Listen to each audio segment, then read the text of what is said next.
সকালে রুটি আর সুজির হালুয়া নিয়েছি। এতে কিন্তু মিষ্টি দিইনি, এক চিমটা লবণ দিয়েছি। আর আমুল দুধ জল গরম করে 2 চামচ আমুল দুধ গুলে দিয়েছি। এটা দিয়ে খেয়ে নেবো। আমুল দুধের মধ্যেও কিন্তু মিষ্টি থাকে। দেখো সুগার যখন কমছে তখন তো আমাকে ব্যালেন্স করতে হবে। একদম সুগার ফল্ট হলে খুব অসুবিধা হয়। তা ডাইরেক্ট আমি মিষ্টি খাবো না, এরকম কিছু মিষ্টি ফল, তারপরে এই আমুল দুধের 1 কাপ চা দিই সারাদিনে। আমুল দুধ দিয়ে একদিন একটু কোনো রেসিপি করে খেলাম, ব্যাস এতেই সুগারটা মোটামুটি ব্যালেন্সে থাকবে। চলো তাহলে এটা খেয়ে নিই। রান্না শুরু হয়ে গেছে, দেখো মাছ ভাজা শুরু করেছি আর এদিকে পটল ভাজছি। আমি একটু অন্যরকম করে আজকে রান্না করব, নিজের মতো করে। এই পটল দিয়ে আর এই 3 পিস মাছ দিয়ে রান্না হবে ষাঁড় কচু। আর ওই আলুগুলো দেখছো, আলুগুলো যাবে এই ইয়ের মধ্যে, লাউয়ের মধ্যে, বুঝতে পারলে? তাহলে চলো রান্নাটা, এই যে মাথা দিয়ে হবে লাউ, ঘন্ট হবে না, একটু মাখা মাখা তরকারি হবে। আর এই পটল দিয়ে ষাঁড় কচু দিয়ে আর মাছ দিয়ে হবে মাছের ঝোল। পটলগুলো ভালো করে ভেজে নিয়েছি, নইলে গ্যাস গ্যাস গ্যাস গ্যাস করে। পটলগুলো আলাদা ভেজে নেবো, তারপরে কচু চড়িয়ে দেবো। চলো তাহলে রান্নাবান্না কমপ্লিট করে পরে আবার আসছি। রান্না কমপ্লিট, দেখো এই যে পটল দিয়ে আর কচু দিয়ে তরকারি, 2 পিস মাছ, দুবেলা খাবো। রাতেও রুটির সঙ্গে এটাই খাবো, কারণ রুটির তরকারি আলাদা করে করেছি। এই যে হচ্ছে লাউয়ের তরকারি মাছের মাথা দিয়ে, এটা দিয়েও রুটি খাওয়া যায়। আর ভাত হচ্ছে, আর একটু চা বসিয়েছি। চলো এবার চা খেয়ে তারপর একটু রেস্ট করব। আমার পুজো দেওয়া হয়ে গেছে। আর দেখো আমার গাছের ফুল দিয়ে আমি পুজো দিয়েছি, নিজের হাতে গাছ লাগিয়ে সেই গাছে ফুল দিয়ে পুজো দেওয়া। ও দেখো ঠাকুরকে কি সুন্দর লাগছে, বুঝেছ?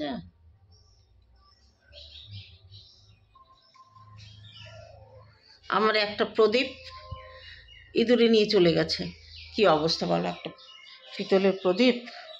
আর এই যে আমার কর্তামশাই এখানে বসে গোবিন্দের প্রসাদ খাচ্ছে। তা চলো এবার আমি ঠাকুরকে খেতে দিলাম, এবার নিজের খাওয়া দাওয়ার ব্যবস্থা করব। গুড আফটারনুন বন্ধুরা, কেমন আছো? নিশ্চয়ই সকলে ভালো আছো, আমিও ভালো আছি। গতকাল আমি একটা ভিডিও শ্যুট করেছিলাম, 2 মিনিট মতো করেছিলাম, সকালের নাস্তা এবং রান্নাবান্না দিয়ে। তারপরে আমি কোনো শ্যুট করিনি, কারণ তেমন কিছু করারও ছিল না। রান্নাবান্নার পরে সারাদিন মোটামুটি এই একটু জামা কাপড় কেচেছি, ঘরদোর গুছিয়েছি, এইগুলো। তাছাড়া তাও সেগুলো ক্যামেরা শ্যুট করে করা হয়নি।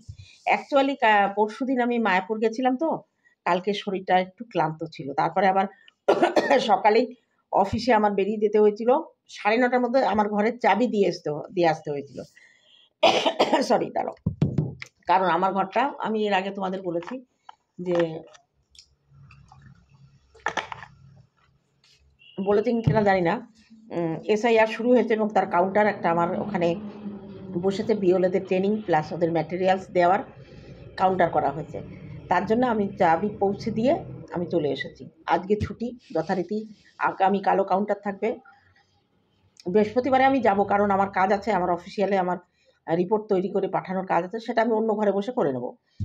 যাই হোক, কথা হচ্ছে যে আমার মায়ের হাতের কাজ দেখে তোমরা যতটা অ্যাপ্রিসিয়েট করেছো, সেই হিসাবে তোমাদের ধন্যবাদটা মায়ের তরফ থেকেই দেওয়ানোর দরকার ছিল, মাকে সামনে রেখে। কিন্তু মা কালকে আমি গেছিলাম, কিন্তু ট্রেজারিতে গেছিলো, পেনশনের ব্যাপারটা একটুখানি প্রবলেম ছিল কাগজপত্রের, কারণ মার একটা জায়গায় রাধা রানী আর একটা জায়গায় রাধা বাবার ডকুমেন্টসে মায়ের আছে রাধা সরকার। ওটাকে ঠিক করে মোটামুটি ঠিক হয়ে গেছে, এবং যথারীতি আগামী মাস থেকেই মা হয়তো এই মাস থেকেই পেনশনটা পাবে। এটা একটা কাজে আমাদের ছুটোছুটির প্রবলেম ছিল, এই জন্য মা একটু ক্লান্ত ছিল। আমি মাকে আর বিরক্ত করিনি। তা ভাবলাম যে আমি মায়ের হয়ে মাকে বলেছি, মা বলছে ঠিক আছে, তুই আমার হয়ে সবাইকে ধন্যবাদ জ্ঞাপন করে দিবি। তো এই ভিডিওটায় যারা যারা কমেন্ট করেছো তাদের কমেন্টগুলো আমি পড়ে তোমাদের ধন্যবাদ জানাবো। প্রথম কমেন্ট করেছে কেউ যদি বাদ পড়ো অবশ্যই আমাকে বলো, নামটা আমি সেই নামটা আবার পরের ভিডিওতে দিয়ে দেবো।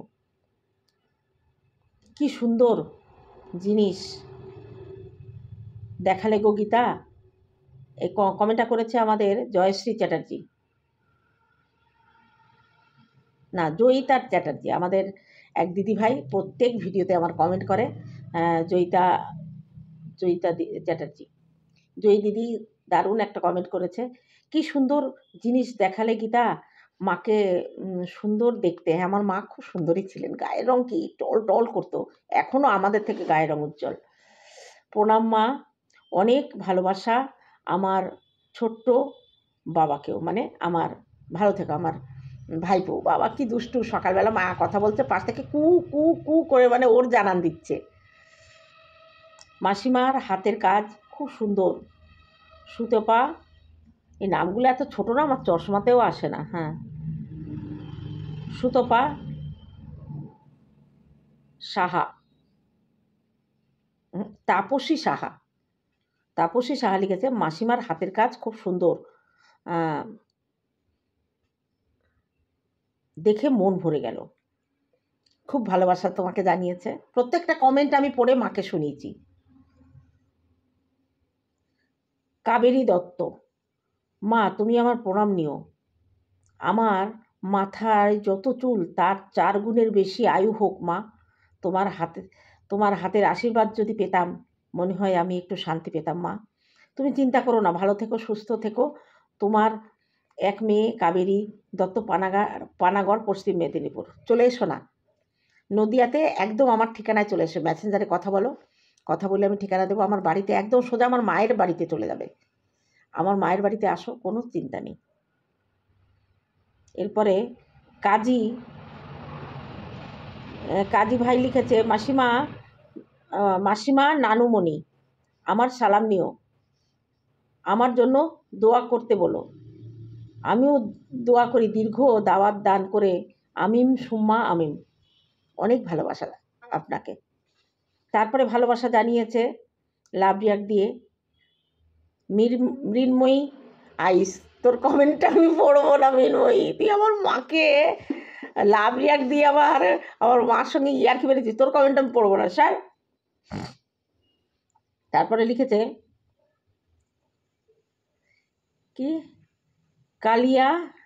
কল্যাণী দে, মাসিমার হাতের কাজ ওয়ান্ডারফুল দিদিভাই। হ্যাঁ গো। তারপরে লিখেছে রহিমা বিবি, দিদিভাই আপনার মায়ের এখনও বয়সের ছাপ পড়েনি, অনেক অনেক দোয়া রইল মাসিমাকে। আমার মাকে 2 বছর আগে যারা চিনেছে এখন তারা চিনতে পারবে না, এত সুন্দর। আমার মায়ের স্কিন খুব ভালো, আর এখনও চুল কত মাথায়, এখনও অনেক চুল। তাই ভাই কালকে বলছে যে মার মাথায় কত চুল আর আমরা এখনও সব টাক পড়া। এরপরে লিখেছে রীতা সিনহা, মাসিমার হাতের কাজ কি সুন্দর দিদি, আর মাসিমার নিজে সময় কি লিখেছে সময় তোমরা থাক, ও মাসিমার কাছে তোমরা থেকেও সুন্দর ছিলেন, বুঝলাম না। মাসিমার নিজে সময় তোমরা থেকেও সুন্দর ছিলেন, মাসিমার প্রণাম জানাই। একটু লেখা গড়বড় আছে পড়ার। দিদাকে দেখতে খুব সুন্দর, রেখা সরকার লিখেছে। ও রেখা তো আমার মায়ের খুব ফ্যান। রেখা আবার লিখেছে দিদার হাতের কাজ সত্যি অসাধারণ, সত্যিই অসাধারণ। তারপরে লিখেছে তৃষা চ্যাটার্জি কেজি, কত মানুষের কত মহৎ প্রতিভা আড়ালেই থেকে যেত সোশ্যাল মিডিয়া না থাকলে। খুব সুন্দর ভিডিও আজ শেয়ার করলেন, ওনাকে অনেক অভিনন্দন। ঈশ্বরের কৃপায় দিদা খুব ভালো থাকুন। Thank you so much. এই কমেন্টগুলো প্রত্যেকটা কমেন্ট কিন্তু মা শুনেছে, আমি পড়ে মা তো এখন পড়তে পারবে না। আমার মায়ের হাতের লেখা আর চিঠি লিখতো না। আগে যখন এই ফোন ছিল না, আমার মা আমার মামা বাড়ি উড়িষ্যাতে চিঠি লিখতেন বাবার কাছে, মানে আমার দাদুর কাছে। 3 মাস 4 মাস পরে সেই চিঠি, মানে একটা চিঠি যেতেই তো 1-1.5 মাস লেগে যেত। সেই তখন, এখন তো নবরঙ্গপুর ডিস্ট্রিক্ট, তখন ছিল কোরাপুর ডিস্ট্রিক্ট। 3 মাস পরে, 4 মাস পরে, 6 মাস পরে চিঠির উত্তর আসতো। আমার দাদু লিখতেন, মাসি লিখতেন, দিদা বলে দিত লিখতো, সব খণ্ড খণ্ড করে আমার মা লিখতেন 2 পাতা, চিঠি ফেরত আসতো 3 পাতা 4 পাতা। সবাই ওনরা 8 ভাই বোন প্রত্যেকে একটু একটু করে লিখে দিত। আর ওই 6টা মাস প্রত্যেক দিন শনি রবিবার বাদ দিয়ে মা রাস্তা যখন পিয়ন আমাদের বাড়িতে 2টো 2:30টে নাগাদ আসতেন, মানে পিয়ন বেরোতেন, ততক্ষণ মা রাস্তার দিকে বারবার তাকাতো আর বলতো, দেখিস যেন পিয়ন এসে চিঠি ফেরত নিয়ে চলে না যায়। আর মা যখন রাতের বেলা, তখন কারেন্টের আলো ছিল না, হেরিকেনে আমরা পড়াশুনো করতাম, মা একটা পিদ্দুম ধরিয়ে, ওই যে ল্যাম্প ধরিয়ে চিঠি লিখতো। কত চিঠি যে চোখের জলে ভেসে গেছে, স্পষ্ট হয়ে গেছে, আবার লিখেছে, বালিশ ভিজে গেছে। মায়ের ওই কষ্টের দিনগুলো সত্যি মনে পড়লে আমি ভাবি, এখন দেখো মানুষ বিদেশে থাকছে, তাই একদিনের মধ্যে চলে আসছে, কোনো রকম কোনো অসুবিধা হচ্ছে না, টেলিফোন রয়েছে, ভিডিও কলে প্রত্যেক দিনে 2বার 3বার দেখা হচ্ছে। আর আমার মায়ের যখন বিয়ে হয়েছিল, না ছিল সোশ্যাল মিডিয়া, না ছিল অ্যান্ড্রয়েড ফোন, না ছিল টেলিফোন। প্রথম আমাদের গ্রামে একজনকে পঞ্চায়েতের তরফ থেকে এই রিসিভার ফোন দেয়া হলো, সেখানে গিয়ে টাকা দিয়ে ফোন করতে হতো, সেখানে গিয়ে লাইন দিয়ে ধরে আমার মা একটু কথা বলার জন্য 3-4 ঘন্টা বসে থাকতো। তখন মাকে দেখেছি, মা সারা দিন কাজকর্ম করতো আর রাতের বেলা কেঁদে কেঁদে বালিশ ভিজাতো। আর আমার দিদা, যখন আমরা যেতাম না, আমার দিদা বলতো আমার মেয়েকে বনবাসে দিয়েছে, দাদুকে গালাগালি দিত। আর এখন সত্যি আমার মা বলে, তোরা সত্যি ভাগ্যবান যে এই সময় তোরা জন্মেছিস, এতটা ফ্যাসিলিটি পাচ্ছিস যেটা আমরা এতদিনে পাইনি, কিছুটা এখন উপভোগ করছে। চলো পরের কমেন্টে যাই।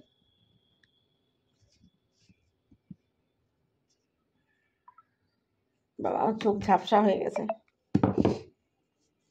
আগেকার মানুষ কত কষ্ট করতো, তাই না?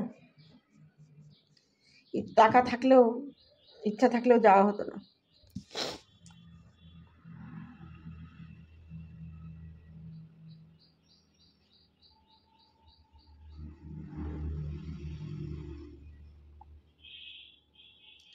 বেল সিং, BLE, বেল সিং, হ্যাঁ আন্টি, আজও এই গায়ে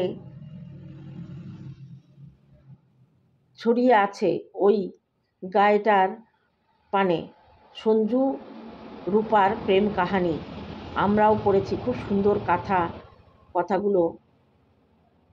কথাগুলো বানিয়েছে মাসিমা।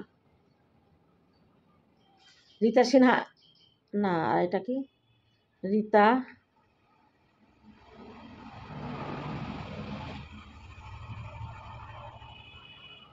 কি রীতা মতিয়ার,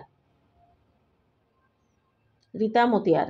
আমি আপনার ভিডিও দেখি, বাট কখনো কমেন্ট করি না। আজ না করে পারলাম না। অসাধারণ মাসিমার হাতের কাজ দেখে মুগ্ধ হয়ে গেলাম, ভীষণ ভালো লাগলো। ভালো থাকবেন, সুস্থ থাকবেন। থ্যাংক ইউ সো মাচ আপনাকে। তারপরে লিখেছে মৃন্ময় আইচ, এত গুণী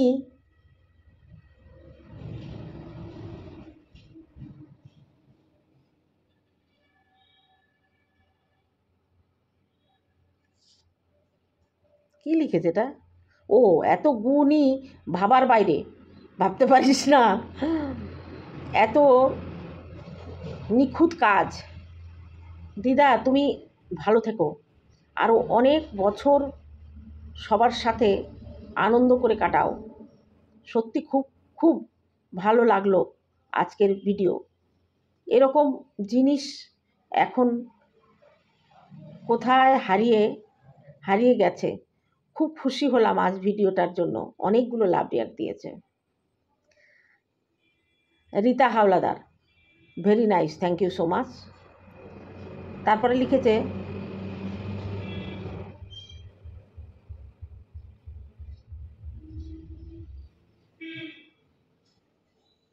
নেপালি চক্রবর্তী,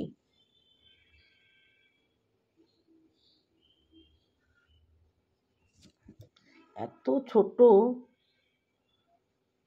রূপালী চক্রবর্তী, দেখো আমি লিখছি নেপালি, রূপালী চক্রবর্তী। গীতা এমনি কমেন্ট লেখাগুলো বড়, কিন্তু এই নামগুলো এত ছোট, আমার এই চশমায় আসছে না।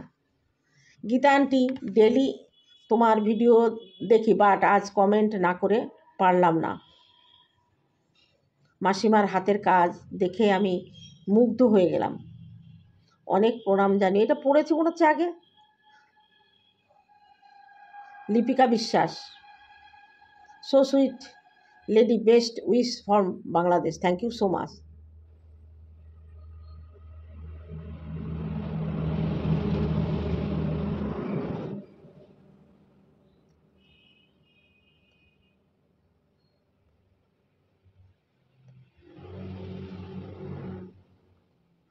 তাপসী সাহা, মাসিমার হাতের কাজ খুব সুন্দর,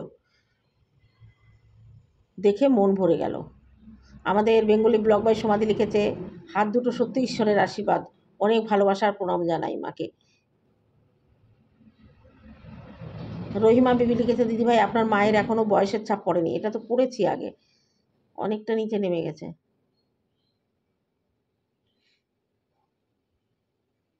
বনানী বিশ্বাস লিখেছে, খুব সুন্দর মায়ের হাতের কাজ। এরকম অনেক কমেন্ট এসছে, আমি মোটামুটি সবাইকে একসঙ্গে অনেক ভালোবাসা।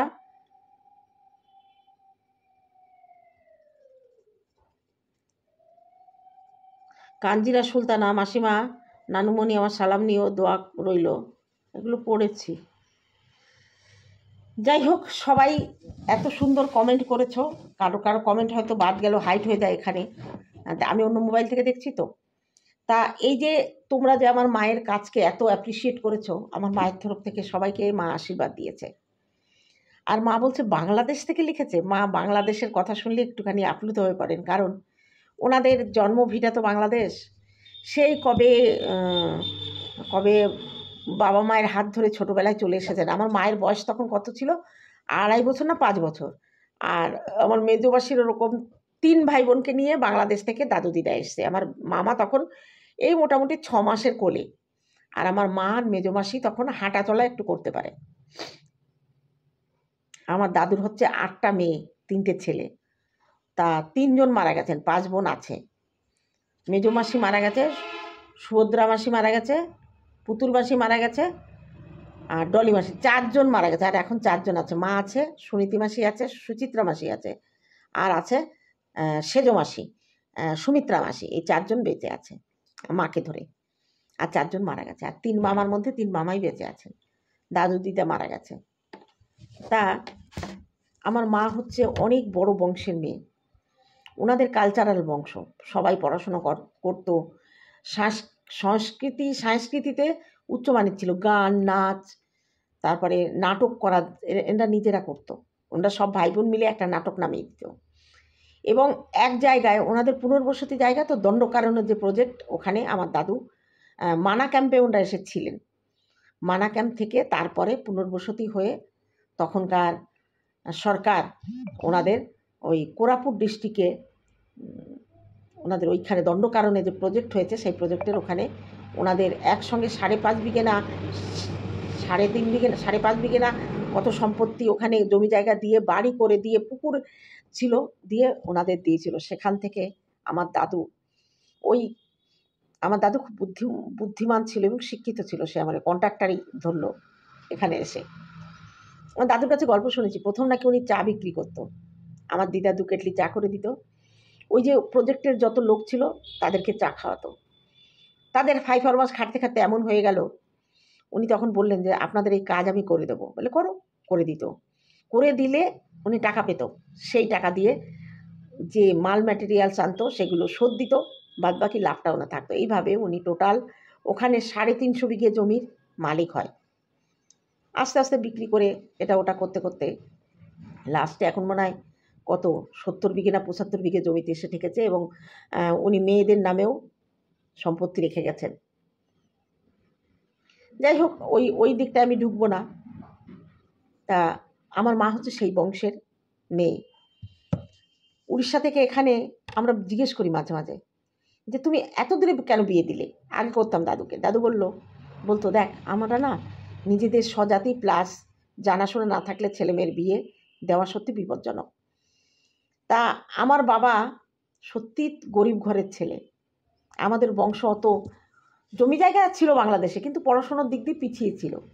আমার ঠাকুমার বাবার বাড়ির লোকজন আবার এদেশে এসে নিজেরা মোটামুটি করে নিয়েছে। আমার বাবা প্রথম আমাদের বংশে শিক্ষিত পুরুষ, আর আমি প্রথম আমাদের বংশে শিক্ষিতা নারী। তারপরে বাবা চাকরি পেল। চাকরি পাওয়ার আগেই বাবা যখন পড়াশুনো করে তখনই বিয়ে দিয়েছে দাদু। আমার বাবাকে দেখে এত পছন্দ হয়েছিল, বাড়ির জায়গা কিনে, বাড়ি করে, কল পুঁতে দিয়ে, একটা গরু কিনে দিয়ে আমার মাকে বিয়ে দিয়েছিলেন। তারপরে আমার বাবা চাকরি বাকরি করে এই আমরা সব হয়েছি। তা আমার বাবা ছিলেন আমার মামার বংশের, দাদুর বংশের প্রথম বড় জামাই, এবং সব থেকে আমার দাদুর প্রিয় জামাই ছিলেন আমার বাবা। শিক্ষিত অনেক জামাই আছেন, সবাই ভালো, আমি কাউকে ছোট করছি না, কিন্তু আমি দেখেছি আমার বাবা অনেকদিন পর পর যেতেন, তো অন্যরকম একটা সম্পর্ক ছিল। যাই হোক, আমার মাসিরা পরে সবাই ওটা তো শিক্ষিত বংশ। আস্তে আস্তে আমার বংশেও আমার ভাই বিয়ে পাশ করেছে। আমার বোন অতটা পড়াশুনো করেনি, ও একটু পড়াশোনা থেকে সংসার বেশি ছিল, বিয়ে দিয়ে দিয়েছিল ওকে। তারপরে এখন যারা আছে তারাও মোটামুটি কাজকর্ম করে ভালোই আছে। আমার ভাইজি একটা গ্রাজুয়েট, তার বিয়ে থার কথাবার্তা চলছে। আর একটা ভাইজি পড়াশোনা করছে, ভাইপোও পড়াশোনা করছে আগামী দিনে। চলো তাহলে আজকের ভিডিও এই পর্যন্ত থাকলো, দেখা হবে অন্য কোনো ভিডিওতে। ততক্ষণে তোমরা সাবধানে থেকো। আর আমার মায়ের তরফ থেকে সকলকে আশীর্বাদ, আমার তরফ থেকে সকলকে ভালোবাসা, আমার ভিউয়ার্সদের জন্য।